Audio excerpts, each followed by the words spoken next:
በስመ አብ ወወልድ ወመንፈስ ቅዱስ አሐዱ አምላክ አሜን። እቀድም አይቁተቶ ለእግዚአብሔር በእንተ እግዚእነ ኢየሱስ ክርስቶስ ወበእንተ ወላዲቱ ቅድስት። ሰላምኩም ይብዛሕ ፍትዋት ስድራ እግዚአብሔር ከመይ ጸኒሕኩም ከመይ ቀኒኹም። ንለምውን ኤፍታህ የህልም ዓለም መፍቻ ካብ እትብል መጽሓፍ ብለ ፊደል ዝርከቡ ሕልምታት ኢና ክንርኢ ማለት እዩ።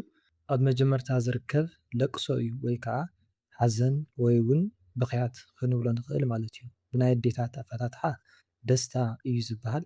ብኻልእ ዝበኽዩ ሰባት ወይ ናይ ብኽያት ድምፂ ጥራይ እንድሕር ዳኣ ትሰምዕ እንተኾንካ ከዓ ሓደ ናብ ገዛኻ ዝመፅእ ዘይቐሪ ሓዘን ኣሎ ክኸውን ይኽእል። ስለዚ ተዳሎ እዩ። ብኻልእ ሚስጢርካ ንሰብ ኣካፍል ዋላ ኩሉ ኣይኹን ግን ዝተወሰነ ኣካፍል እውን ክኸውን ይኽእል ማለት እዩ። ተንፍስ ማለት እዩ። ብኻልእ ዝሓመመ ሰብ እንድሕር ዳኣ ሃልዩ ከይድካ ጠይቆ። ዘቐየምካዮ ነገራት እንድሕር ዳኣ ሃልዩ እውን ይቕርታ በሎ ወይ ከዓ ንሱ ዘቐየመካ ይቕሬታ ክብለካ ዝደለየ ነገር እንድሕር ዳኣ ሃልዩ ከዓ ይቕሬትኡ ትቐበሎ።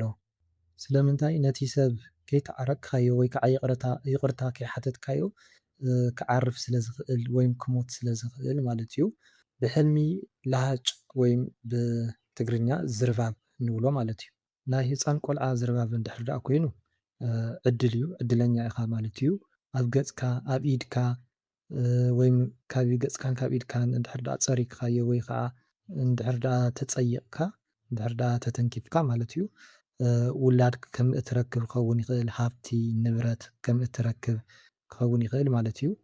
ዝለመንካዮ ንእግዚኣብሔር ኣምላኽ ዝሓተትካዮ ወይ ከዓ ዝተመነኻዮ እንድሕር ዳኣ ሃልዩ ከዓ እቲ በረከት ከም ዝበፅሐካ ከም እትረኽቦ እቲ በረከት ክኸውን ይኽእል ማለት እዩ። ወይ እውን እቲ ጸሎትካ ከም ዝሰምር ክኸውን ይኽእል ማለት እዩ። ስለዚ ወይ እውን ጸሊ ኢኻ ትበሃል ዘለኻ ጸሊ ጸሎትካ ክሰምር እዩ፣ እግዚኣብሔር ኣምላኽ ጸሎትካ ክቕበሎ እዩ እውን ክኸውን ይኽእል ማለት እዩ። ናይ ዝሓመመ ሰብ ዝርባብ እንድሕር ዳኣ ተንኪፍካ ወይ ከዓ እንድሕር ዳኣ ንኽኢካ ግን ሓደ ነቲ ሕማሙ ትካፈሎ ኢኻ ክኸውን ይኽእል። ብኻልእ ከዓ ጸልየሉ ክድሕን እዩ ተስፋ ኣለዎ እዩ። ስለዚ ኣጥቢቕካ ጸሎት ግበረሉ እውን ክኸውን ይኽእል ማለት እዩ። ናይ ባዕልካ ዝርባብ እንድሕር ዳኣ ኮይኑ ወይም ዝርባብ እንዳዘረበበካ ክትርኢ ከለኻ እንድሕር ዳኣ ኮይኑ ከዓ እንዳዘረበብካ ምርኣይ ማለት እዩ። ምስ ሰባት ክትዕልል ከለኻ፣ ክትፃወት ከለኻ፣ ክትመኻኸር ከለኻ ሚስጢርካ ከይተባኽን ተጠንቀቕ። ብዙሓት ሰባት ከይዕዘቡኻ ስለዚ ስብስብ በል ቁጡብ ኩን እዩ። ብኻልእ ዝርባብ ዘለዎ ወይ ከዓ ዘርባቢ ዝኾነ ከልቢ ክነኽሰካ ከሎ ርኩስ መንፈስ ክለኽፈካ እዩ ወይም ከም ዝለኽፈካ እዩ እሞ ተጠንቀቕ ኢኻ ትበሃል ዘለኻ ማለት እዩ። ብሕልሚ ጠስሚ ወይም ሓድሽ ጠስሚ እንዳገዛእኻ እንድሕር ዳኣ ሪኢኻ ሕጂ ዘለኻዮ ነገር ዝጠቅም እዩ። ስለዚ ፀባይኻ ኣይትቀይር ኣይትለውጥ ክኸውን ይኽእል። ወይ ከዓ ለዋህ እንድሕር ዳኣ ኮንካ ልውህነት እንድሕር ዳኣ ሃሊካ ንሱስ ኣይትቀይር ሒዝካዮ እቲ መንነትካ ንሱ ሓዞ ወይ ከዓ ንምሓዝ ሞኩር ፈትን ኢኻ ትበሃል ዘለኻ።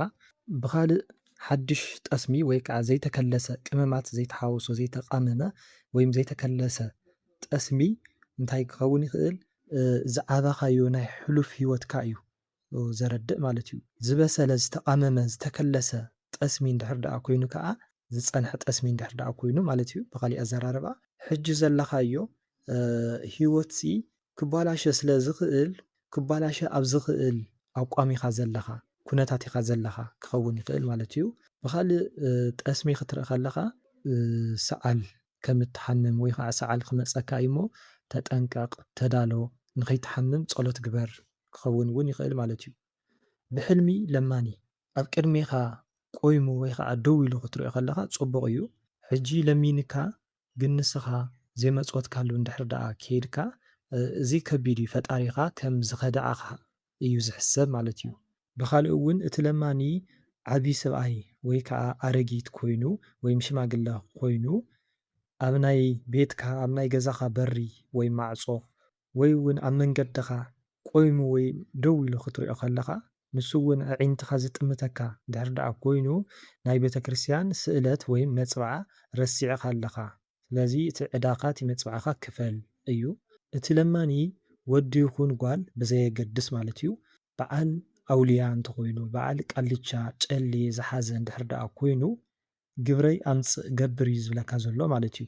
ኮይኑ ግን ንስኺ ወይ ከዓ ንስኻ ከይትፍፅሞ ማለት እዩ። ምክንያቱ እዚ ነገር እዚ ዝገልፀልካ ዘሎ ዘረኣየካ ዘሎ ንስኻ ሕጂ ናብ ኣምላኽ ክምለስ ኣለኒ ምስ እግዚኣብሔር ኣምላኽ ክዕረቕ ኣለኒ ኢልካ ንስሓ ክኣትወለኒ ኢልካ ተጣዒስካ ኣብ ዝወሰንካሉ ኣብ ዝሓሰብካሉ ግዘ ፈሊጡ እዩ ከምዚ ዘርእየካ ዘሎ ማለት እዩ። ስለዚ ናይቱ ሽርሒ እዩ ወይ ከዓ ናይቲ ርኩስ መንፈስ ቁጥዐ እዩ ማለት እዩ።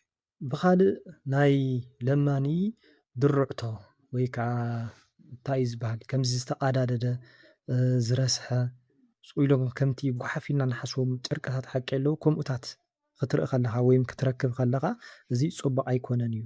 ንክትዓብድ ንክትፅለል ዝሓሰበልካ ርኩስ መንፈስ ኣሎ ወይም ንከዕብደካ ዝሓስብ ንከፀልለካ ዝሓስብ ርኩስ መንፈስ ኣሎ እሞ ቀልጢፍካ ናብ ፀበል ኪድ ፀበል ተጠመቕ እዩ። ብካልእ ከምቲ ዝበልናዮ ድርዕቶ ንዕኡ ምክዳን ወይ ከዓ ለቢስካ ክትርኢ ከለካ እዚ እውን ፅቡቅ ዝኾነ ፍታሕ የብሉን ማለት እዩ። ምክንያቱ እቲ ጨርቂ እቲ ዝተቃዳደደ ጨርቂ ማለት እዩ እቲ ድርዕቶ ዝበልናዮ ረስሓት ስለ ዘለዎ ከምኡ እውን እቶም ባልዓት ዝበሃሉ ከም ቁማል ከም ቁንጪ ዝኣመሰሉ ባልዓት ስለ ዘለዎ ነቲ ጨርቂ ክትገብሮ ከለካ ክትለብሶ ከለካ ድኽነት ከምኡ እውን ፀገም እዩ ዝፅውዕ ማለት እዩ።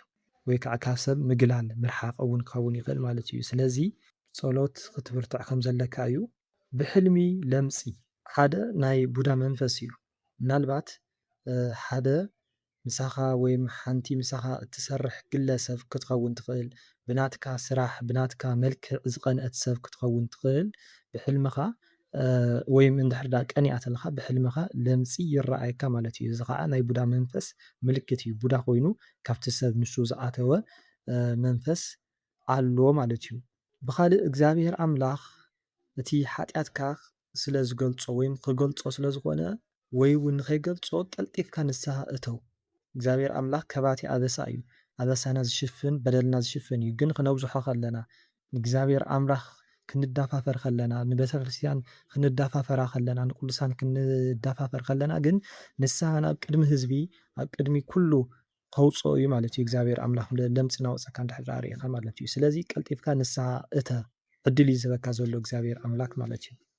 ስለዚ ዝሰራሕናዮ ኣበሳ ዝፈፀምናዮ በደል ዝበደልናዮ ንደቂ ሰባት ኣብ ልዕሊ ደቂ ሰባት ዝበደልናዮ በደል ብናይ ግፍዒ ክኸውን ይኽእል ማለት እዩ። ብናይ ርኩስ መንፈስ እንዳሰደድካ ብመተት ክኸውን ይኽእል ንሱስ ከቃልዕ እዩ ከቃልዖ እዩ ዝብለካ ዘሎ እግዚኣብሔር ኣምላኽ እሞ ቀልጢፍካ ንስሓ እተው።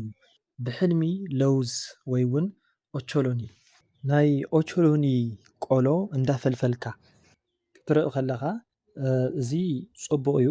ግን እቲ ዝሓዝካዮ ስራሕና እቲ ትገብሮ ዘለካ ትፍፅሞ ዘለካ ነገር ኩሉ ናብ ጥቕምን ናብ በረኸት ዝኣቱ ስለ ዝኾነ ተጠንቀቕ ክኸውን ይኽእል ማለት እዩ። ተጠንቂቕካ ንበር ኣይተባኽን ናትካ እዩ ሱሱ ኣይትኹን ናብ ዝኸደካ የብሉን ብዝተረጋግዐ መንፈስ ብስርዓት ወይም ተረጋጊዕኻ ቀስ ኢልካ ኣጠዓዕሞ እቲ ሂወትካ ዝበላሸወካ ዘሎ ወይም ዝጠፍኣካ ዘሎ ወይ ከዓ ዝውሰደካ ዘሎ ብናይ ባዕልካ ስሕተት ወይም ጥፍኣት እዩ ክኸውን ይኽእል። ብካልእ ናይ ኦቾሎኒ ፍረ ሓፊስካ ንሰብ ክትህብ ከለካ ወይ ምሃብ ብዘይ ትልሚ ብዘይ ፕላን ምንባር ማለት እዩ። ስለዚ ንሰብ ክትሕግዝ ከለካ ክትረድእ ከለካ ብልክዑ ክኸውን ከም ዘለዎ እዩ። ብካልእ ኦቾሎኒ እንዳቆለካ ክድፍአካ ከሎ እቲ ጀሚርካዮ ዘለካ ወይ ከዓ ዝጀመርካዮ ስራሕን እቲ ትልምኻን እቲ ሓሳብካን ኩሉ ገና ከይጀመርካዮ ብካሊእ ሰብ ወይ ከዓ ገና ብጅምሩ ካሊእ ሰብ ይሰልበካ እዩ ዘሎ ወይም ተሰሊብካ ኢኻ ዘለካ። ስለዚ ዕድልካ ምነሶ እውን ክኸውን ይኽእል። ብሕልሚ ለምለም ሳዕሪ ዘለዎ ሜዳ ኮይንካ ንባዕልካ ክትርኢ ከለካ ሓደ ተስፋ እዩ። እቲ ዝተመነኻዮ ኣብ ሕልናኻ ዝቐረፅካዮ ኣብ ኣእሙሮኻ ዝቐረፅካዮ ተስፋ ወይም ተስፋ ጌርካሉ ዘለካ ነገር ኣብ ቀረባ ግዜ ክሳኸዐልካ እዩ ኢኻ ትበሃል ዘለካ ማለት እዩ ወይም ከም ዝፍፀም እዩ። ብካልእ ኣብ ሂወትካ ዘጋጥሙኻ ነገራት ፅቡቅ ዕድላት ስለ ዝኾኑ ተጠቐመሎም። ንባዕልካ ንፅቡቅ ዝኾነ ናብራ ኣዳሉ እውን ክኸውን ይኽእል። ብኻልእ ካብ ፈጣሪ እግዚኣብሔር ዝመጸልካ በረኸት ምስ ዕድመ ምስ ጥዕና ስለ ዝኾነ ኣመስግን እውን ክኸውን ይኽእል። ብካልእ ካብ ለምለም ዝኾነ መሬት ብሩባ ጌርካ ብኡ ሰጊርካ ናብ ደረቕና ናብ በረኻ ዝኾነ መሬት ድሕር ደኣ ተሳጊርካ ወይ ከዓ ናብኡ እንድሕር ደኣ ኬድካ እዚ ዓመት ክውዳእ ከሎ ወይ ከዓ እዚ ዓመት ክጠናቐቕ ከሎ ክፍፀም ከሎ ከቢድ ስለ ዝኾነካ ወይም ከቢድ ስለ ዝኸውን ንዓኻ ስለዚ ቀዲምካ ንዓርስኻ ኣዳሉ ኢኻ ትበሃል ዘለኻ ማለት እዩ። ብኻልእ እውን ለምለም ዝኾነ መሬትና ባሕሪ ወይም ጫካ ዘለዎ እንድሕር ደኣ ኮይኑ ኣብ ዙርያኻ ዘለዉ ሰባት ተሓቢኦም እዮም ዘለዉ ተሰዊሮምካ እዮም ዘለዉ ኢኻ ትበሃል ዘለኻ ማለት እዩ። ስለዚ ዙርያኻ ኩሉ እንዳስተውዓልካ ንበር ወይም ብምስትውዓል ተጓዓዝ ኢኻ ትበሃል ዘለኻ ማለት እዩ። እቲ ጸላኢኻ ሓሉ ጸላኢኻ ረአ ፍለ እውን ክኸውን ይኽእል። ብሕልሚ ለኻፊ ከልቢ እንድሕር ደኣ ነኺስካ ወይ ከዓ እንድሕር ደኣ ርኢካ እንድሕር ደኣ ኣባሪርካ ወይ እውን ንስኻ ቀዲምካ እንድሕር ደኣ ርኢኻዮ ከምኡ እውን እንድሕር ደኣ ኣምሊጥካ ማለት እዩ ብፀበል ምኽንያት ፈውሲ ክትረክብ ኢኻ ወይም ክግበረልካ እዩ። ብኻልእ ኣእምሮኦም ዝተወቕዑ ወይ ከዓ ዝተጸለሉ ኣእምሮኦም ብትክክል ኣብ ዘይሰርሕ ሰባት ማእኸል ኢኻ ዘለኻ ኣብኦም ኢኻ ተደርቢኻ ዘለኻ እውን ክኸውን ይኽእል። ኣእምሮኦም ዝተበላሸው ሰባት ማለት እዩ ዝተበላሸየ። ብኻልእ ለኻፊ ከልቢ ማለት ዝረኸቦ ኩሉ ዝነክስ ዝረኸቦ ሰብ ኩሉ ዝለክፍ ማለት እዩ።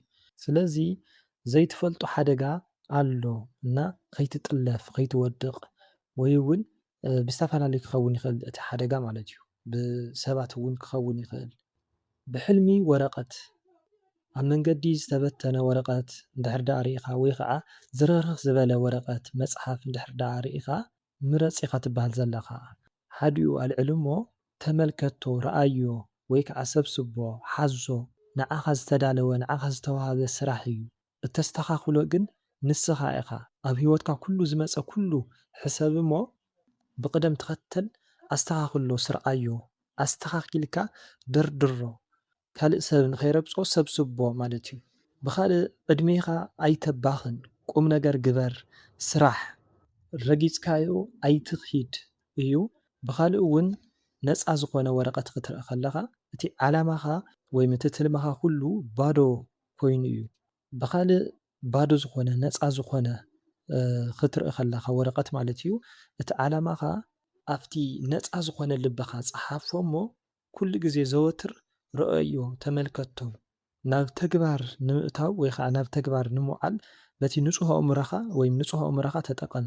ብኻልእ ከዓ ዝተፃሓ ፅሑፍ ዘለዎ ወይ ከዓ ከምዚ ነጠብጣብ ነገር ዘለዎ ወረቐት ክትርኢ ከለኻና ትርጉም ዘይብሉ ፅሑፍ እንድሕር ደኣ ኮይኑ እቲ ዝሓለፈ ዝብርቕርቕ ዝበለ ሂወትካ ንሱ ረሳዓዮ ወይም ግደፎ ናይ መጻኢ ዘሎ ማንነትካ ወይ መንነትካ ንዕኡ ኣንጽህ ማንነትካ ከይረሳዕኻ ናይ መጻኢ ንመጻኢ ሕልሚ ሓዝ ወይም ትልሚ ግበር ንለውጢ ተዳሎ ዓርስኻ ግዛእ ወይም ሓግዝ ዓርስኻ ሓግዝ ናይ ማንም ሰብ መጫወቲ ማንም ሰብ ዝጠቓቖመካ ማንም ሰብ እንዳረኣየ ዝሓልፈካ እንዳሰሓቐ ክኸውን ይኽእል ናይ ማንም ሰብ መጻወቲ መስሓቂ ክትኸውን የብልካን ማለት እዩ። ብሕልሚ ሊጥ ወይ ከዓ ብኹዕ ሓንቲ ጓል ኣንስተይቲ ብኹዕ እንዳለወሰት ክትርኢ ከላ ናይ በረኸትን ናይ ሽሻይ ምልክት እዩ።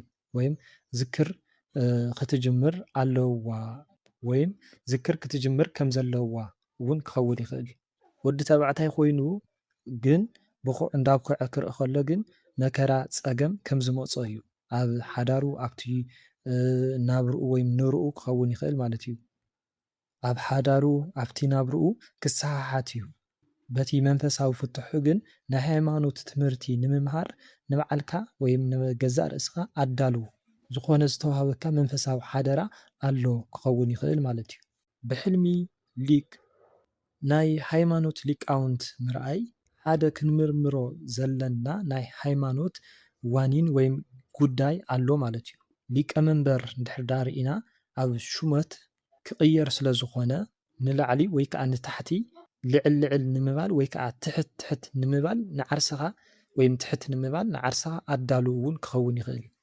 ብሕልሚ ሊፍት ብሕልምኻ ሊፍቲ ምርኣይ ናይ ሂወት ዘሎ ወይም ኣብ ሂወት ዘሎ ውጣ ውረድ እዩ። ኣብ ሂወት ዘሎ ላዕልን ታሕትን ማለት እዩ። ዕድመ እውን የመልክት። እታ ሊፍቲ ናብ ላዕሊ እንዳወፀት ወይ ከዓ ንላዕሊ እንዳደየብና ኣብ ማእኸል ቀጥ እንድሕር ኢላ ወይ ከዓ ደው እንድሕር ዳኣ ኢላ ወይ እውን መብራህቲ እንድሕር ዳኣ ጠፊኣ ኣብ ማእኸል ክንበፅሕ ከለና ማለት እዩ። ከምኡ እውን ሓገዝ ክንፅውዕ ከለና፣ ክንጮህ ከለና፣ ክነእዊ ከለና ማንም ዘይሰምዐና እንድሕር ዳኣ ኮይኑ ከቢድ ዝኾነ ናይ ሂወት ጉዕዞ ውሽጢ ወይም ኣብ ውሽጢ ከቢድ ዝኾነ ናይ ሂወት ጉዕዞ ስለ ዘለና ናብ እግዚኣብሔር ኣምላኽ ነመልክቶ ዘለና ጸሎት ዝተሰሓተ ስለ ዝኾነ ወይ ከዓ ሓደ ኣብ ከቢድ ዝኾነ ናይ ሂወት ጉዕዞ ወይም ኣብ ውሽጢ ከቢድ ዝኾነ ናይ ሂወት ጉዕዞ ኣለና ክኸውን ይኽእል። ካልኣይ ናብ ፈጣሪ እግዚኣብሔር እነመልክቶ ጸሎት ዝተሰሓተ እዩ ክኸውን ይኽእል። ካልእ ከዓ ኣብ ሂወትና ዝመፀ ናይ ሃብቲ ወይም ዝኾነ ናይ ዕብየት ማለት እዩ ክቋረፅ ስለ ዝኾነ ደው ኢልና ቆይምና ክንሓስብ ኣለና ማለት እዩ። ኣለበለዚያ ግን ማንም ኣይድግፈናን ኣይበፅሓልናን ማለት እዩ። ኣብቲ ውሽጢ ሊፍቲ ከዓ ንሕና ጥራይ እንድሕር ዳኣ ኮይና ወይም በይንና እንድሕር ዳኣ ነርና ከዓ እቲ ነገር ይኸፍእ ማለት እዩ። ብዘይካ ረዳት ብዘይካ ሓጋዚ እንነብር ብዘይካ ዘማኽረና ሰብ ከምዘየለ ንብሕትና እንዳበላዕና ሃብታም ኮይንና ማለት እዩ። ሃብታም ኮንካ ንብሕትኻ እንድሕር ዳኣ ትበልዕ ንሰብ ዘይትፈቱ እንድሕር ዳኣ ኮንካ ከቢድ ዝኾነ ቅፅዓት ከም ዝፀንሓካ ወይም ከም እትረክብ ኢኻ ትጥቆም ዘለኻ ትሕበር ዘለኻ ማለት እዩ። ብኻልእ እቲ ሊፍቲ ናብ ታሕቲ እንዳወረደ እንድሕር ዳኣ ተጋጭዩ ወይ ከዓ እንድሕር ዳኣ ተበላሽዩ ክትርኢ ከለኻ ካብቲ ስልጣንካ ክትወርድ ኢኻ። ኣብ ናብራ ከዓ ፅቡቕ ዝኾነ ነገር ኣይገጥመካን እዩ። ኣብቲ ውሽጢ ሊፍቲ ከዓ ካልኦት ሰባት እንድሕር ዳኣ ሃልዮም ሓቢርኩም ተአውዩ ሓጋዚ ትደልዩ እንድሕር ዳኣ ኮይንኩም ከዓ ኣብ ዙርያኻ ዘለዉ ስድራ ቤትካ ድዮም ቤተሰብካ ድዮም መሳርሕትካ ድዮም መሓዙትካ ድዮም ሓቢርኩም ናብ ወኽኒ ቤት ወይም ናብ እስሪ ቤት ወይ እውን ናብ ውድቀት ወይ ከዓ ናብ ውርደት ክትኣትዩ ኢኹም ክኸውን ይኽእል ማለት እዩ። ብኻልእ ከዓ ሊፍቲ ምንቅስቃስ ኣብያትካ ወይ ከዓ ኣይሰርሕን ኢላ ኣብያትካ ንዓ ገዲፍካ ብደረጃ ክትወርድ ከለኻ ወይም ክትድይብ ከለኻ ካብቲ ጀሚርካዮ ዘለኻ ሂወት ቀሊል ኣይክትኾነልካን እያ። ንግዚኡ ተዓገስ ቁሩብ ከዓ ክትለፍዕ ኢኻ ክትደክም ኢኻ ክኸውን ይኽእል። ብሕልሚ ልፕስቲክ ወይ ከዓ ናይ ከንፈር ቀለም ማለት እዩ። ሓንቲ ጓል ኣንስተይቲ እዚ ቀለም እዚ እንዳተቐብአት እንድሕር ዳኣ ሪኣ እቲ ተሓሳስብኣ ንዓርሳ ንገዛእ ርእሳ ከም ዘይጠቐማ እዩ። ንሰብ ደስታ ክትብል ንሰብ ክተሐጉስ ክትብል ዘይትደልዮ እያ ትገብር ዘላ። ብኻልእ እውን ብገዛእ ርእሳ ኣይትተኣማመንን እያ ዓርሳ ኣይትኣምንን እያ ወይም ዓርሰ እምነት ከም ዘይብላ ይጥቁም ማለት እዩ። ወዲ ተባዕታይ ኮይኑ ግን እንዳተቐብአ ክርኢ ከሎ ከዓ ኩሉ ነገሩ ብካልእቲ ጓል ኣንስተይቲ ከም ዝተነጠቐ ወይም ከም ዝተወሰደ እዩ ዘመልክት ማለት እዩ። ስለዚ ኣብ ውሽጢ ሂወቱ ዘለዋ ደቂ ኣንስትዮ ወይም ናተን ወጥመድ ወይም ናተን ሽርሒ ከስተውዕል ከም ዘለዎ እዩ። ብሕልሚ ሊሞዚን ወይ ከዓ ሰረገላ ወይም መኪና ዝበሃል ማለት እዩ። ብሰረገላ ተሳፊርካ ወይ ከዓ በታ ሊሞዚን ተሳፊርካ ወይም ንዓ እንዳተኸተልካያ ወይ ከዓ ንሳ እታ ሊሞዚን እንዳተኸተለትካ ክትርኢ ከለኻ ክብሪ ከም እትደሊ ወይም ትደሊ ከም ዘለኻ ወይ ከዓ ክብሪ ይደልየካ ከም ዘሎ እዩ። እንዳደለየትካ ወይም እንዳደለየካ እንድሕር ዳኣ ኮይኑ ናይ ግድን እዩ።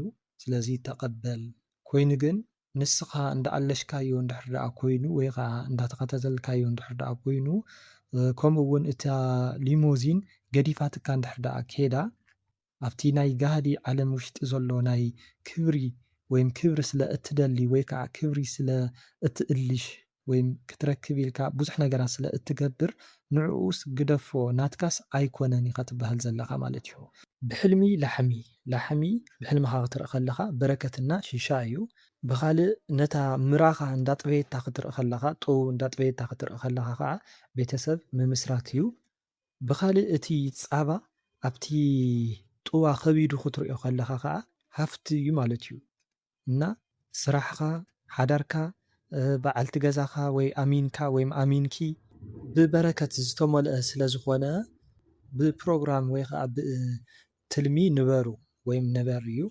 ብኻልእ እታ ላሕሚ ማለት ካብ በዓልቲ ገዛኻ ወይም ካብ በዓል ገዛኺ ወይ ከዓ ካብ ውድብኻ ካብ ድርጅትካ ወይ ከዓ ካብ ዙርያኻ ዘለዉ እትረኽቦ ዘየቋርፅ በረኸት እዩ፣ ፀጋ እውን እዩ። ብኻልእ ከዓ ነታ ላሕሚ እንዳሓለብካያ ግን ከዓ እንድሕር ደኣ ረጊፃትካ እንተኾይኑ እቲ እትረኽቦ በረኸት ዘይተማልአ እዩ ወይ እውን ዘይተማልአ ፀጋ ስለ ዘለዎ ፈጣሪ ሓደ ዝተቐየመካ ነገር ኣሎ ማለት እዩ። ወይ ከዓ በዓል ገዛኻ ወይም በዓል ገዛኺ ሓደ ዘይተዋሓጠሉ ነገር ኣሎ። ስለዚ ናተይ እትብሎም ሰባት እቲ ድሌትካን እቲ ፀጋኻን ንኸይክልክሉኻ ኣስተኻኽል። በዓልቲ ገዛኻ እንድሕር ደኣ ኮይና ንበዓልካ ኣይትሕባ እያ ጥቕመኛ ብቻ ወይም ጥራይ ኣይትኹን እዩ። ብኻልእ ከዓ እታ ላሕሚ በቲ ቀርና ጌራ እንድሕር ደኣ ወጊኣትካ ኣብቲ ሓዳርካ ወይ ከዓ ኣብቲ ስራሕካ ከም ዘይሳኽዐልካ ወይ ከዓ ከም ዘፀልለካ እዩ። ስለዚ ወይ እውን እቲ ድሌትካስ ኣይትረኽብን ኢኻ እታ በዓልቲ ገዛኻ እውን ክትቕውስ እያ ክትፅለል እያ እውን ክኸውን ይኽእል ማለት እዩ። ብተመሳሳሊ እቲ ሕልሚ ትሪኦ ዘላ ጓል ኣንስተይቲ እንድሕር ደኣ ኮይና ከዓ እቲ ሓዳራ ብኣግባቡ እንዳመርሐት ኮይኑ ግን ብዕራይ መፅኡ እንድሕር ደኣ ወጊእዋ ወይ ከዓ ምራኽ መፅያ እንድሕር ደኣ ኣፀጊማትላ ክትርኢ ከላ ወይ እንዳፀገመትላ እንዳተፈታተነታ ክትርኢ ከላ ኣብቲ ናይ ሓዳር ኣተሓሕዛኣ ዝኾነ ፀገም ከም ዝገጥማ እዩ። ናይ ፀባይ ፀገም ምናልባት ኣለዋ ወይም ኣለኪ ክኸውን ይኽእል ማለት እዩ። ናይታ ላሕሚ ምርጋፅን ምውጋእን ከምኡ እውን ናይታ ምራኽ ተፀግመኪ ዘላ ብናትኪ ጥፍኣት ስለ ዝመፀ ነቲ በዓል ገዛኣን ንደቃን ብጥበብ ክትሕዝዎም ከም ዘለዋ ናይ ምብኻን ፀገም እንድሕር ወይም ፀባይ እንድሕር ደኣ ሃልይዋ ከዓ ክትእርሞ ከም ዘለዋ እዩ። ብሕልሚ ክንቲት ምርኣይ ክንቲት ማለት ናትካ ፅቡቕ ዝኾነ ሰናይ ዝኾነ ባህሪ ከምኡ እውን ምሰባት ዘለካ ምርድዳእ እዩ። ስለዚ ናብ ሰባት ክትቀርብ ከለኻ ወይም ኣብ ብሰባት ዓይኒ ዘይትኸብድ ሰብ ስለ ዝኾንካ የጊፁልካ እዮም ይፈትዉካ እዮም ክኸውን ይኽእል ማለት እዩ። ብኻልእ ከምዚ ዝተመለጠ ወይ ከዓ ዝተበታተነ ክንቲት እንድሕር ደኣ ኮይኑ ከዓ ኣብቲ ሂወትካ ሙሉእ ሕጉስ ትኾን ኢኻ ግን ገዲፍካዮ ንኸይትኸይድ ሰብስቦ ናይዚ ተቓራኒ እዩ ዝኸውን ማለት እዩ። ማለት ኣብ ሂወትካ ዋላ እውን ሕጉስ እንተኮይንካ ዋላ እውን እንድሕር ደኣ ክትኸውን ትኽእል ኢኻ ማለት እዩ። ኮይኑ ግን ሰባት ይርሕቑካ እዮም ካባኻ ይጠፍኡ እዮም ክኸውን ይኽእል ማለት እዩ። ብሕልሚ ላሊበላ ማለት ናይ ነዳያን ማለት እዩ ብኻሊእ ኣዘራርባ ብተለምዶ እዩ ላሊበላ ዝበሃል ብኣምሓርኛ።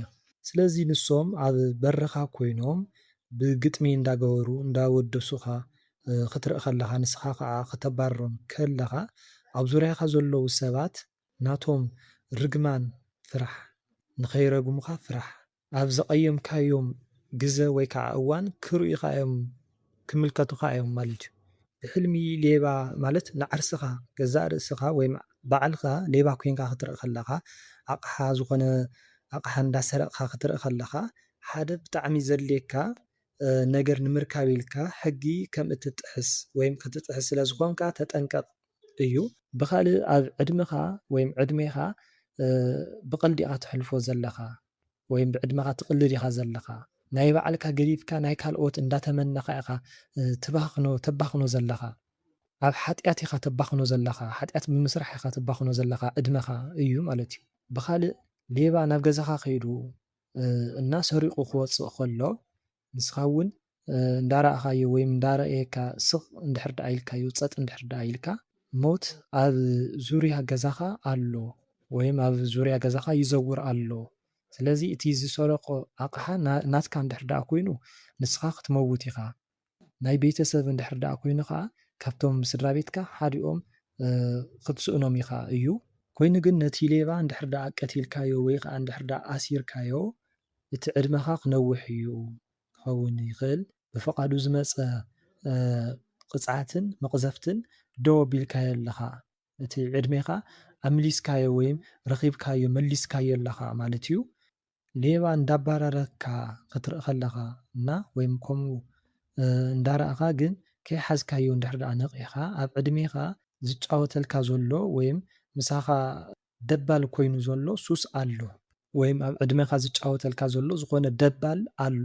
ሱስ ክኸውን ይኽእል፣ ባእዲ ዝኾነ ነገር ክኸውን ይኽእል፣ ሕማቕ ዝኾነ መንገዲ ክኸውን ይኽእል። ስለዚ እቲ መንገዲ እውን ጠፊእካ እዩ ዘሎ እሞ ቀልጢፍካ ከይደኸምካ ከይወደቕካ ከይኣረግካ ከለኻ ሕሰበሉ ተመለስ ኢኻ ትበሃል ዘለኻ ማለት እዩ። ብሕልሚ ሌጦ ማለት ብትግርኛ ዘይተዳለወ ወይ ከዓ ዘይተወጠረ ርሑስ ዝኾነ ቆርበት ማለት እዩ። ናይ በጊዕ ናይ ጤል ቆርበት ኣሎ ሓቂ ዘይተወጠረ ዘይደረቐ ንሱ ክትርኢ ከለኻ ስለ ዓላማኻ ዘለካ ናይ መንፈስ ጥንካረ ንባዕልካ ዘለካ ኣቋም ወይ ከዓ ቦታ እዩ ዝነግረካ ዘሎ ማለት እዩ። ሌጦ ምሩፁ ዝኾነ ኣገልግል እዩ። ሌጦ ሚስጥር ዘየባኽን እዩ። ስለዚ ንዓርስኻ ኣኽብር እውን ክኸውን ይኽእል ማለት እዩ።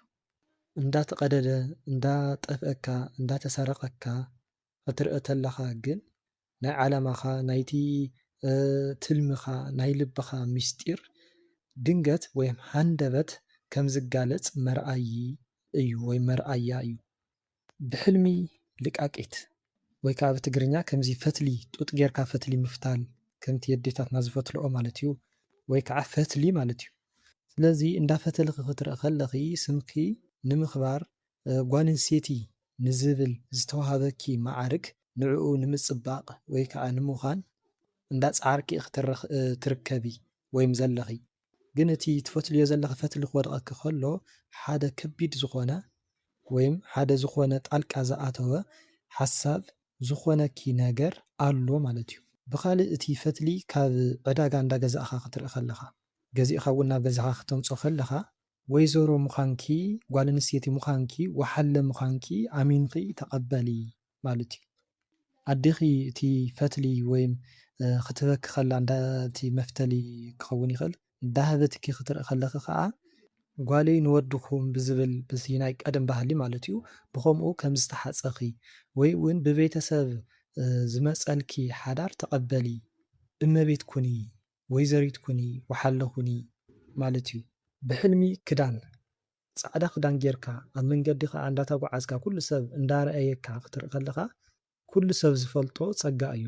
ግን በቲ ክዳን እንዳጨፈርካ ክትርኢ ከለኻ እንዳሳዕሳዓኻ ወይ እንዳደነስካ ክትርኢ ከለኻ ፅቡቕ ኣይኮነን ማለት እዩ። ምክንያቱ ፃዕዳ ከለር ንባዕሉ ናይ ሰብ ዓይኒ ስለ ዝገዝእ ወይ ናይ ሰብ ዓይኒ ስለ ዝስሕብ ደሚቕ ዝኾነ ከለር ስለ ዝኾነ ናትካ ኣጉል ዝኾነ እንቅስቃሴ ወይ ከዓ ቅስቃሰ መፃወድያ ክኾነካ እዩ ማለት መቕዘፍቲ ክስሕበልካ እዩ። ካልእ ሰብ ብኻሊእ ማለት እዩ ካልእ ሰብ ፃዕዳ ክዳን እንዳኸደነካ ክትርኢ ከለኻ ሓደ ዝመፅእ ሽሞት ዝመስል ሓላፍነት ኣለካ ዋላ እውን ፅቡቕ ዝኾነ ተልእኾ እንተኾነ ግን ናትካ ኣቀባብላ ነቲ ኩነት ይውስኖ እዩ ማለት እዩ። ብኻልእ ፀሊም ዝኾነ ክዳን ወይም ፀሊም ክዳን እንዳተኸደንካ ክትርኢ ከለኻ ሓዘን እዩ። ብተመሳሳሊ ነቲ ክዳን ኣውሊቕካ ወይም ኣውፂኻ ክትጎይ ከለኻ ክትኸድ ከለኻ ወይ ነቲ ክዳን ደርቢኻ ኣውፂኻ ክትድርብዮ ከለኻ እንድሕር ዳኣ ሪኢኻ ከዓ እቲ ዝኸበደካ ናይ ሂወት ወይም ከቢድካ ዘሎ ሂወት ንምቕላል ተንስእ ኢኻ ትበሃል ዘለኻ ንስሓ እተው ኢኻ ትበሃል ዘለኻ ብኻሊእ ኣዘራርባ ማለት እዩ። እቲ ክዳንካ ብሓዊ እንድሕር ደኣ ሓሪሩ ወይ ከዓ እንድሕር ደኣ ተተሓሒዙ እንተሪእኻዮ እናተቓፀለ እንድሕር ደኣ ሪኢኻ ከዓ ከቢድ ዝኾነ ሕማም እዩ። ብኻሊእ ክዳን ማለት ሽም ዝና ክብሪ ሽሞት እዩ እና ክዳንካ እንዳተቐደደ ረሲሑ እንድሕር ደኣ ሪኢኻ በጠቓለላ ማለት ብሓፈሻ ኣባኻ ዘሎ ክብሪ ከም ዝጉዳእ እዩ ዘመልክተካ ዘሎ። ክዳንካ ክሓርር ከሎ እሞ ከዓ እንድሕር ደኣ ኣጥፊእካዮ ሓሚምካ ከም እትድሕን ወይም ከም እትተርፍ እዩ። ብኻልእ ክዳን ፀባይና መንነት እዩ። ስለዚ ካልእ ክዳን እንዳቐየርካ ክትርኢ ከለኻ ብሓድሽ መንፈስ ክትትንስእ ከም ዘለካ እዩ ዘመልክት። ካልእ ከዓ ራቁትካ ኮንካ ወይም ጥራይ ዝባንካ ኮንካ ካሊእ ሰብ መፅኡ ከልብሰካ ከሎ ክዳን ክህበካ ከሎ ንስኻ እውን ኣይደልን ክትብል ከለኻ ወይም ኣይደልን ኢልካ ነቲ ክዳን እንድሕር ደኣ ደርቢኻዮ ከቢድ እዩ። ጥራይ ዝባንካ ምዃን ማለት ምውራድ ወይ ከዓ ምፍካስ እዩ። ስለዚ ሽምካ ንምሕዳስ ብይቕርታ ዝመፁኻ ሰባት እንዳቐየምካ ስለ ዝኾንካ ሓደ ዕድል ኣለካ። ኣብ ዙርያኻ ዝፀረፉኻ ዝቐየሙኻ ወይ ከዓ ብናይ ገዛእ ርእስኻ ጥፍኣት ዘበላሸኻዮ ስብእናኻ ንምሕጋዝ ዝቐረቡኻ ሰባት ኣቐዩምካዮም ኢኻ ክኸውን ይኽእል ማለት እዩ። ብኻልእ ናይ ስራሕ ክዳንካ ሽርጥ ክኸውን ይኽእል፣ ቱታ ክኸውን ይኽእል፣ ኮምፕላሴን ክኸውን ይኽእል፣ ሱፍ ክኸውን ይኽእል፣ ከራባት ክኸውን ይኽእል፣ ከከም ዘለኻዮ ናይ ሞያኻ ማለት እዩ ወይ ናይ ስራሕ ዘርፍኻ ከምዚኦም ናይ ስራሕ ክዳንካ ክትርኢ ከለኻ ሓደ ብልፍዓት ብድኻም እትሓልፎ ግዜ ኣሎ። ናይ ስራሕ ናይ ልፍዓት ናይ ድኻም ዝኾነ ዘመን ኣብ ቅድሜኻ ኣሎ ማለት እዩ። ጓል ኣንስተይቲ ኮይና ናይ ወዲ ስረ እንድሕር ደኣ ገዚኣ እንድሕር ደኣ ጌራቶ ወይ ከዓ እንድሕር ደኣ ተኸዲናቶ ከምኡ እንድሕር ደኣ ሪኣ ዝሕግዘኒ ሰብ ምሳይ ክኸውን ዝኽእል ሰብ የድልየኒ እዩ ኢላ ስለ ዝሓሰበት ሓደ ሰብ ናብ ሂወታ ከም ዝመፅእ ክኸውን ይኽእል። ብኻልእ እውን ወዲ ከም እትወልድ ወይ እዩ ማለት እዩ። ብተመሳሳሊ ብኻሊእ ወዲ ተባዕታይ ኮይኑ ቀሚሽ እንዳገዝአ ክርኢ ከሎ ወይ ከዓ ቀሚሽ ክገዝእ ከሎ እዚ እውን ብተመሳሳሊ ሓዳር እዩ ማለት እዩ። ስለዚ ክትሙሸር ኢኻ ክትሙርዓይ ኢኻ ክትበሃል ዘለኻ ወይ ዕድል ኣለካ እዩ። ካልእ ናይ ነገስታት ወይ ናይ ንጉሳት ክዳን እንዳተጓናፀፍካ እንዳገበርካ ክትርኢ ከለኻ እዚ ከቢድ እዩ። ሕጂ ዘለኻዮ ኩነታት ብብዙሕ ሰባት ወይ ኣብ ውሽጢ ዓይኒ ብዙሕ ሰባት ይረአ ስለ ዘሎ ንዓርስኻ ኣዳልው ክኸውን ይኽእል ማለት እዩ። ብኻልእ ዝተቦጫጨቐ ዝተቃዳደደ ዝረስሐ ናይ ጎደና ሰባት ብራንዳ ሓዳር እንብሎም ሰባት ናይ ነዳያን ክዳን እንብሎ ከምኡ ዓይነት ክዳን ንዓርስኻ ተኸዲንካ ክትርኢ ከለኻ ብባህሪኻ ብፀባይኻ ብጣዕሚ ተጎሳቂልካ ኣጉል ንኸይትኸውን ወይም ከም እትኸውን እዩ። ገንዘብ ከይሰኣንካ ግን ብስብእናኻ ከም እትጉዳእ እዩ። ዋላ እውን ገንዘብ እንተሃለወካ ብፀባይካ ድዩ በቲ ባህርያትካ ድዩ በቲ ስራሕካ ግን ድኻ ከም ዝኾንካ ማለት እዩ። ብሕልሚ ውላድ ወይ ከዓ ቆልዓ ማለት እዩ። ሓንቲ ጓል ኣንስተይቲ ቆልዓ እንዳወለደት ክትርኢ ከላ ደስታኺ ትረኽቢ ኢኺ ወይም ከም እትርኢ ወይም ከም እትረኽቢ እዩ። ግን እቲ ውላድ ወይም እቲ ቆልዓ ናብ ኢድኪ እንድሕር ደኣ ተዋሂብኪ እዩ። ብኻልእ ካብ ሓሳብ ምግልጋል እዩ ወይም ካብ ጭንቀት ምግልጋል ጭንቀትካ ከም ዝጠፍእ እዩ። ብተመሳሳሊ ሰብ ክወልድ ከሎ ክትርኢ ከለኻ ወዲ ተባዕታይ ኮንካ ሰብ እንዳወለደት ሓንቲ ጓል ኣንስተይቲ ክትርኢ ከለኻ ኣብ ዙርያኻ ኣብ ዘለው ሰባት ናቶም ደስታስ ክትካፈል ኢኻ ኣብ ዙርያኻ ኣብ ዘለው ሰባት ማለት እዩ። ሓደ ሓሳብ ክቐለሎም እዩ ወይም ክፍትሐሎም እዩ ማለት እዩ። ብኻልእ ቆልዑት ከቢቦምካ ንዓኻ እንዳጠበሩኻ እንዳፅናዕንዑኻ ክትርኢ ከለኻ ፅቡቕ ኣይኮነን። ብመንፈስ ቅዱስ ስለ ዝምሰሉ ሓደ ነገር ክመፀካ እዩ። ስለዚ ከኣሎ ዘይቀሪ ነገር እዩ ኣጆኻ እዮም ዝብልካ ዘለው ማለት እዩ። እንድሕር ደኣ ስዒምካዮም ወይ ከዓ ምስኦም እንዳተፃወትካ እንዳሰሓቁ ክትርኢ ከለኻ ከዓ ናይ ቀደም መንነትካ ሕሰብ ሕጂ ከምዚ ክትኸውንስ ኣይደልን እዩ ዝብለካ ዘሎ ማለት እዩ። ብኻልእ ቆልዓ ጠፊካ እንዳኣለሽኻዮ እንድሕር ደኣ ኮይኑ ካብ ማንነትካ እንዳረሓቐ ዝፅበየካ ሓላፍነት ወይ ከዓ ካብ ደስታኻን ካብ ድሌትካን ይርሕቐካ ስለ ዘሎ ንዓርስኻ ንምስትኽኻል እትገብሮ ፃዕሪ ወይም ልፍዓት እዩ። ብኻልእ ቆልዑት ገዲፍካ ምጥፋእ እንድሕር ደኣ ኮይኑ ናይ ገንዘብ ብኽለት እዩ።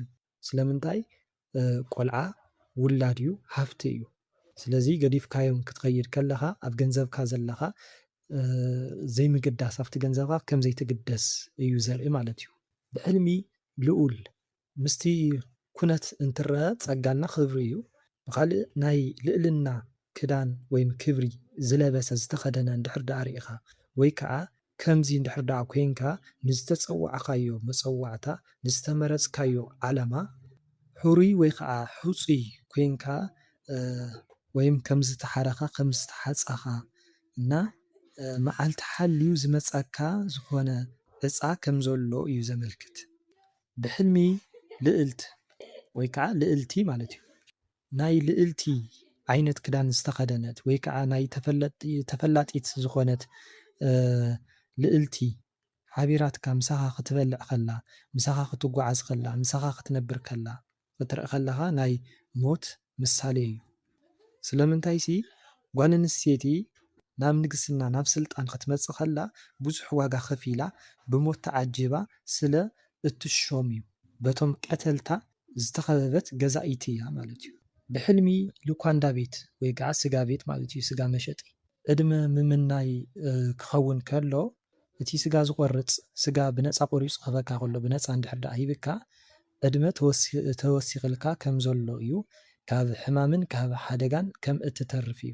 ኮይኑ ግን ብገንዘብ እንድሕር ዳኣ ገዚእካዮ ነቲ ስጋ ማለት እዩ ብዙሕ ዋጋ ከፊልካ ናይ ምንባርካ ድሕንነት ወይ ከዓ ዋስትና ከም እተኽብር ወይም ከም እትረክብ ካብ ሞት እትተርፍሲ እቲ ሃብትኻን እቲ ዘለካ ክብርን እቲ ዘለካ ኩሉ ንዕኡ ስኢንካ ወይም ንዕኡ ዋጋ ከፊልካ ከም ዝኾነ እዩ። ብሕልሚ ጎርዞ ጓል ምርኣይ ወይ ከዓ ገና ዘይተመርዓወት ጓል ማለት እዩ ምስታ ጎርዞ ምስሓቕ ምቕላድ ምስዕዓም እንድሕር ዳኣ ኮይኑ ወይም ከምዚ እንድሕር ዳኣ ሪኢኻ እቲ ምስዓም ግን ናብ ዝሙት ዘይኮነሲ ሱቅ ጌርካ ምስዓዓም ኣሎ ሓቀይ ከምኡ ዓይነት እንድሕር ዳኣ ኮይኑ እቲ ዕድልካስ ፅቡቕ እዩ። እንድሕር ዳኣ በኽያ ግን ወይም እንድሕር ዳኣ እናዲድካ እንድሕር ዳኣ እናበኸየት በኣኻ ማለት እዩ በኣኻ ምክንያት በኣኻ ሰበብ እንድሕር ዳኣ በኽያ ግን ናይ ቀረባ ትብሎ ሰብ ብስራሕ ክኸውን ይኽእል ብኑሮ ክኸውን ይኽእል ከበሳጭወካ እዩ። ስለምንታይሲ ዘይምነያ ሰብ የለን እሞ እቲ ዝተመናኻዮ እንድሕር ዳኣ ተበላሽስ ክፉእ ዝኾነ ዓይኒ ተመልኪትካ ኣሎ ወይም ርኢካ ኣሎ ማለት እዩ። ዝተጸለለት ጎርዞ ክትርኢ ከለኻ ከዓ ወይም እትፈልጣ ጎርዞ ጓል ኣንስተይቲ ዓቢዳ ወይም ተጸሊላ ክትርኢ ከለኻ ክትሕፀያ ሕፀ ኣለዋ ማለት እዩ። ስለዚ ዓርሳ ንኽተዳሉ ንገራ ወይም ኣዛርባ ዘይደለየቶ ወይም እዋኑ ዘይኮነ ወይም ዘይፈተወቶ ዘይደለየቶ ነገር ስለ ዝመፃ ወይም ክመፃ ስለ ዝኾነ ወይም ከምኡ ስለ ዝመፃ ዓቢዳ ዘላ ተጸሊላ ዘላ ማለት እዩ። ብሕልሚ ልምጭ ልምጭ ማለት ናይ ተኽሊ ዓይነት እንድዩ ብትግርኛ እንታይ ከም ዝበሃል ኣይፈለጥኩን፣ ግን በቲ ምስሊ እትልኩም ኣለኹ ማለት እዩ። ብቲ ብምስሊ ኣብኡ ክትሪእዎ ትኽእሉ ኢኹም ማለት እዩ ናይቲ ተኽሊ ስም ስለ ዘይፈለጥክዎ ብትግርኛ። ስለዚ ነዚ ልምጭ ዝበሃል ተኽሊ ኣብ ኢድካ ሒዝካ ክትርኢ ከለኻ ገዛእ ዓርስኻ ወይም ገዛእ ርእስኻ ቅፅዓት ክተምፅእ ኢኻ ተጣዒስካ ኢኻ ልክዕ ኢኻ፣ ግን ኣብ ቁም ነገር ኮንካ ተቐፃዕ እውን ክኸውን ይኽእል ማለት እዩ። ብሕልሚ ልጓም ኣብ ፈረስ ኣብ በቕሊ ኣብ ኣፎም ልጓም እናገበርካ ክትርኢ ከለኻ እቲ ስምዒትካ ምቁፅፃር ንፆምን ንፀሎትን ምድላው ማለት እዩ። ብኻልእ ልጓም ዝተገበረሉ ወይም ዘለዎ ፈረስ መፂኡ ኣብ ጎንኻ ክቐውም ከሎ ወይም ደው ክብል ከሎ በረከት ዘለዎ ገንዘብ ከም እትረክብ እዩ። ብዕራይ ከምኡ እውን ኣድጊ ኣፎም ተኣሲሩ ክትርኢ ከለኻ ከዓ ገንዘብካ ቆጥብ ኣይተባኽን፣ ብዙሕ ዓላማታት ወይም ብዙሕ ትልምታት ስለ ዝመፁኻ ብዙሕ መደባት ስለ ዝመፁኻ ሓዲኡ ሓዝ ካሊኡ ግን ግደፎ ማለት እዩ። ብሕልሚ ሎሚን ሎሚን ብተፈጥሮኡ መፂፅ መሪር ከምኡ እውን ጥዑም እዩ። ስለዚ ሂወትና ኣብዚ ውሽጢ እዚ ምውጣሩ እዩ ዘገንዝበና ወይም ዘመልክተና ማለት እዩ። ኮይኑ ግን ብኻልእ ሎሚን ገዚእና ቆሪፅና ወይ ከዓ ድሕር ዳኣ ሰቲናዮ በቲ ዘለና ወይም በዚ ዓይነት ንብሮ ወይም ናብራ ብዚ ንምኻድ ቆራፅ ዝኾነ ወይም ቁርፂ ዝኾነ ውሳኔ ክንውስን ከም ዘለና እዩ ዘርኢ ማለት እዩ። ብኻሊእ ሎሚን ምርጋፅ ብእግርኻ እንዳሃረምካ እንዳወቕዓኻ ምፅዋት እንተኾይኑ በቲ ዘለኻዮ ናይ ፀልማትን ናይ ብርሃን ናብራ ሓሪንካ እንዳተዋፃእኻዮ መከራ ከም ዝኸኣልካ መርኣዪ እዩ። ብኻሊእ ለሚን ንስኒ ክኸውን ይኽእል ንዝተፈላለዩ ረስሓት ንዕኦም መፅረዪ ስለ ዝጠቅም ወይም ከም ዝጠቅም እቲ ዘለኻዮ ሓጢኣትን ፀገምን ንምውጋድ ዋላ እውን እንዳመረረካ እትጅምሮ መፍትሒ ኣሎ ማለት እዩ ወይም ክህልው እዩ።